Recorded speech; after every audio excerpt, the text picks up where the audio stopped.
काफ़ी देर तक चला ये डिस्कशन। तो काफ़ी देर तक चला, तो इसमें काफ़ी सारे आंसर्स थे मेरे। मैं बोला कि एजुकेशन सिस्टम को थोड़ा सही करने की ज़रूरत है।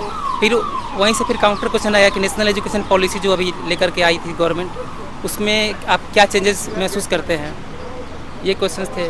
और कोई सिचुएशनल सवाल या फिर ओपिनियन बेस्ड कोई क्वेश्चन आपसे पूछे गया हो, जैसे कि सिचुएशन देते हैं कि आप अगर आपके डिस्ट्रिक्ट के डीएम होंगे तो आप ये होगा तो क्या करेंगे, ऐसा कोई? हाँ, जैसा कि उन्होंने सिचुएशन दिया, वीडियो का सिचुएशन दिया कि जैसे आप वीडियो बनते हैं तो आप सबसे पहले क्या करेंगे।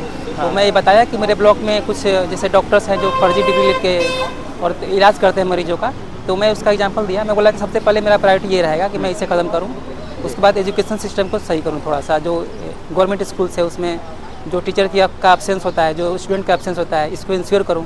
फिर काउंटर क्वेश्चन ये आया कि आप खुद वीडियो हो करके आप खुद जाएंगे सब चेक करने के लिए। तो मैं बोला जी सर, अल्टरनेट संडे तो मैं जा ही सकता हूँ। फिर ये भी पूछा उन्होंने कि ऐसा पॉसिबल तो है नहीं। तो फिर मैं उनको एग्जांपल दिया कि वो ये भी बोले कि जैसे कि वीडियो बन गए आप, उसके बाद आप चले जाएंगे तो कोई दूसरा आएगा तो क्यों काम करेगा ऐसा। वो सोचेगा कि ये हमारा प्रायोरिटी नहीं है, हम कुछ और काम करते हैं। फिर मैंने एग्जांपल लिया बिहार बीपीएससी के जो चेयरमैन हैं श्री अतुल प्रसाद आईएएस, तो उनका एग्जांपल लिया कि उनके आने से काफ़ी सारी चीज़ें चेंज हो गई हैं और कोई आने वाले चेयरमैन नहीं चाहेंगे कि ये चीज़ अब दोबारा से आए, कोई चीटिंग वगैरह का जो भी केसेज वगैरह हैं। तो फिर वो बोले कि ठीक है, बीपीएससी के जो चेयरमैन है वो तो खुद तो नहीं जा रहे हैं वहाँ पे चेक करने के लिए, वो तो ऑर्डर दे रहे हैं और आप बोल रहे हैं खुद जा रहे हैं। तो मैं बोला कि सर, क्योंकि वीडियो एक पोस्ट जो है ग्रास रूट लेवल पे काम करते हैं, तो इन्हें इस सारी चीज़ों का ध्यान रखना पड़ता है। ओके सर, तो आप मॉक इंटरव्यू भी देते थे क्या इंटरव्यू से पहले, जो मेंस के बाद आपको टाइम मिला? हाँ, उस टाइम आप कितने मॉक इंटरव्यू दिए थे? मॉक तो मैं बहुत कम दे पाया क्योंकि मेरा आईएफएस का भी मेंस का एग्जामिनेशन था, उसका भी एग्ज़ाम था मेरा। 4 दिसंबर को पेपर ख़त्म हुआ, तो उसके बाद रिजल्ट जब आया तो टाइम काफ़ी कम रह गया था। तो जो मेरे दोस्त वगैरह थे कुछ, जहाँ पे मैं रहता हूँ, मैं दिल्ली में ही रहता हूँ मैं, तो वहाँ पे लगभग 7-8 1-to-1 मॉक किया अपने फ्रेंड्स लोग के साथ। बाकी 3 मॉक ऐसे दे लिए बाहर से। अच्छा अच्छा। हाँ, तो सर प्रीलिम्स के लिए बताएंगे, अभी प्रीलिम्स का जो है पेपर काफ़ी टफ होते जा रहा है, उसमें सी सेट का भी क्वेश्चन काफ़ी हाई लेवल का आ रहा है। तो अभी मतलब क्या करना चाहिए स्टूडेंट्स को प्रीलिम्स क्लियर करने के लिए?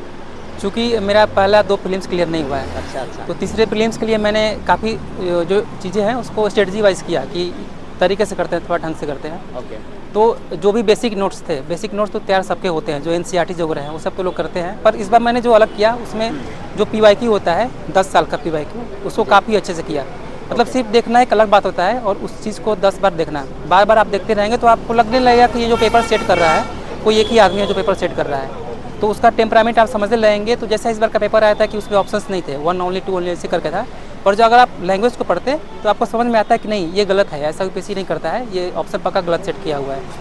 इस तरीके से किया। और बाकी सीसेट तो मैं कहूँगा कि सीसेट तो पढ़ना चाहिए। हाँ, इस बार तो सीसेट में ऐसा क्वेश्चन आया है जो कि टेक्निकल बैकग्राउंड के स्टूडेंट्स भी उसमें फेल हो गए, वो कर नहीं पाया है। हाँ, बहुत हाँ। सारे स्टूडेंट्स जो एक्सपेक्ट किए थे कि इस बार निकल जाएगा, अच्छा सा तैयारी भी की थी, उन लोगों का भी नहीं हुआ है। तो क्या कहना चाहेंगे इसके बारे में? मैं तो ये बोलूँगा कि सीसेट को बिल्कुल भी लाइटली मत लीजिए, क्योंकि मेरा मैथ अच्छा है, बट इसके बावजूद भी मेरा हाथ काँप रहा था उस वक्त कि कहीं ऐसा ना हो कि फेल हो जाऊँगा। दिमाग में ये चीज़ चल रहा था कि ये नहीं चल रहा था कि सिलेक्शन होगा या नहीं होगा, ये चल रहा था कि बाहर अगर फेल होकर जाऊँगा तो फिर मुँह क्या दिखाऊँगा कि सीसेट में फेल हो गया मैं। तो सीसेट को बिल्कुल भी वो नहीं लेना है, क्योंकि जब मैं एसएससी का भी एग्ज़ाम दिया हूँ, मेरा असिस्टेंट ऑडिट ऑफिसर में उसमें भी सिलेक्शन हुआ है, वो मैंने तैयारी ज़्यादा किया नहीं था उसका। इसका मतलब मैथ मेरा ठीक ठाक है। पर जब मैं यूपीएससी का सीसेट का पेपर देखा तो मुझे काफ़ी टफ लगा। क्वेश्चन जो थे काफ़ी ही अच्छे, बहुत ही ज़्यादा अच्छे लेवल के थे। तो बोलूँगा मैं यही चीज़ कि बिल्कुल भी इग्नोर न करें सीसेट को। आंसर राइटिंग के लिए आप क्या करते थे? पीवाईक्यू मैं कहूँगा कि कोचिंग का टेस्ट सीरीज जो अलग चीज़ है, पर आपको पीवाईक्यू पे रहना है, अड़िग रहना है। जो साल के जो पिछले 10 साल के जो पीवाईक्यू है ना, इसको एनालाइज़ करिए। एनालाइज़ करने के बाद जैसे मैंने जो तैयारी है अपना प्रीलिम्स और मेंस के बीच में किया, क्योंकि मेरे पास टाइम इतना ही था। उससे पहले बिहार का मैं मेंस दिया था, बट थोड़ा सिलेबस अलग हो जाता है यूपीएससी का सिलेबस। तो सारे पीवाईक्यू को ध्यान से देखते वक्त आपको आइडिया लगने लगेगा कि आपको जो तैयारी जो आप कर रहे हैं, कौन कौन से क्वेश्चंस आने वाले हैं इस पेपर में। और थोड़ा प्रेडिक्शन भी होता है। जैसे मैंने सोशियोलॉजी के लिए कहा जाए तो सोशियोलॉजी के कुछ क्वेश्चन प्रेडिक्ट भी किए थे अपनी तरफ से कि 45 क्वेश्चन पेपर 1 में, 45 क्वेश्चन पेपर 2 में, और उसको मैं पहले तैयार किया। जब लास्ट के 20 दिन बचे हुए थे तो मेरे पास ज़्यादा मटेरियल था नहीं सोशियोलॉजी का भी, तो मैं बस वही 45 क्वेश्चन तैयार किए, जो मेरे बेसिक नोट्स थे वो पढ़े और बस बार बार पढ़ता चला गया मैं। तो अभी सर 4-5 महीने ही बचा हुआ है 2024 के प्रीलिम्स के लिए। तो इस समय जिन एस्पिरेंट्स का अच्छी तैयारी नहीं हुई है, उनको कैसे सिलेबस कवर करना चाहिए? देखिए, तैयारी की जहाँ तक बात है तो मैं ये करना चाहूँगा कि तैयारी कभी पूरी नहीं होती है। यूपीएससी के प्रीलिम्स के एग्जाम हो, चाहे मेंस का हो, चाहे भी इंटरव्यू का भी हो। हमारा इंटरव्यू तो बहुत पहले आ गया। जी तो मैं यही कहना चाहूँगा कि पीवाईक्यू को जो है ना अपना बेस बना लीजिए। पिछले 10 साल का पीवाईक्यू जो है, चाहे प्रीलिम्स हो चाहे मेंस हो, बिल्कुल ही अच्छे से करिए। काफ़ी सारे मटेरियल उपलब्ध भी है मार्केट में, तो उस पीवाईक्यू को अच्छे से करिए। और जो बेसिक नोट्स सर है, टेस्ट सीरीज कितने लगाना चाहिए? अभी जो प्रीलिम्स के आ रहा है उसके लिए, प्रीलिम्स के लिए कितने टेस्ट सीरीज लगाना चाहिए? देखिए कोई एक टेस्ट सीरीज पकड़ लीजिए। जो मेरा ऐसा मानना है कि टेस्ट सीरीज का बहुत ज़्यादा वो उसका बेनिफिट नहीं है, क्योंकि टेस्ट सीरीज का जो टेम्परामेंट होता है, आप इस चीज़ को ध्यान में रखते हुए बस टेस्ट सॉल्व करिए कि जो आप क्वेश्चंस भूल रहे हैं बस आप उसको सही कर रहे हैं। बस ये चीज़ मोटिव होना चाहिए। मार्क्स वगैरह में ज़्यादा ध्यान मत रखिए। मेरा भी 50 मार्क्स आया था लास्ट के जो पेपर में दिया था, जी और मैं फॉरेस्ट सर्विस का भी मेंस लिख पाया। तो ये तो जाहिर होता है कि टेस्ट सीरीज ज़्यादा रोल प्ले नहीं करता है, बट हाँ पीवाईक्यू बहुत प्ले करता है। पीवाईक्यू जो 10 सालों का है उसको मतलब आपको पूरा ऑप्शन याद होनी चाहिए, क्वेश्चन याद होनी चाहिए कि ये क्वेश्चन पूछा था यूपीएससी ने और ये स्टेटमेंट दिया था। तो वो स्टेटमेंट गलत है या जो होता है ना, एक अंदर से वाइब आता है कि नहीं ये गलत है, पक्का गलत है, या ये पक्का सही है। तो इस बेसिस पे करना है। बाकी सीसेट को बिल्कुल भी इग्नोर मत करिए। सीसेट मुझे लगता है कि अगर आप सीसेट क्लियर कर ले गए तो 90 के अप्रॉक्स मार्क्स या 85 भी आएंगे तो आपका हो जाएगा प्रीलिम्स में। ओके, आपका लास्ट मैसेज क्या रहेगा उन एक्सपीरियंस के लिए जो सोच रहा है कि अभी तैयारी स्टार्ट करना है, जो ग्रेजुएशन के बाद या फिर ग्रेजुएशन के साथ साथ तैयारी करता है? मैं तो यही करना चाहूँगा कि बस पढ़िए, अच्छे से मन लगा कर पढ़िए। और रही बात होने ना होने की, तो वो अपने हाथ में नहीं है। हमारा जो काम है बस पढ़ना काम है, बाकी तो जो है ऊपर वाला देख रहा है सब, तो वही होगा। बाकी मेहनत करते रहिए और बेसिक्स जो है ना, बेसिक्स पढ़िए। ज़्यादा चीज़ों को लेकर डिस्ट्रैक्ट मत होइए। मार्केट में काफ़ी सारी चीज़ें हैं जो डिस्ट्रैक्ट भी कर रही हैं कि हिस्ट्री यहाँ से पढ़ लिया तो यहीं से पढ़ेंगे, ये पढ़ लिया तो यहीं से पढ़ेंगे।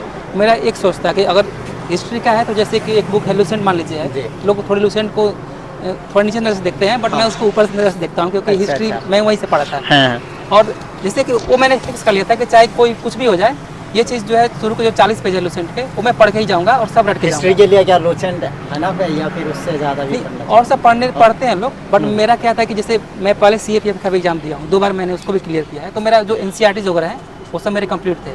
पर लास्ट टाइम पे ऐसा होता है यूपीएससी में कि कोई चीज़ चाहिए आपको कंक्रीट मटेरियल जहाँ से आप रिवाइज कर पाएँ।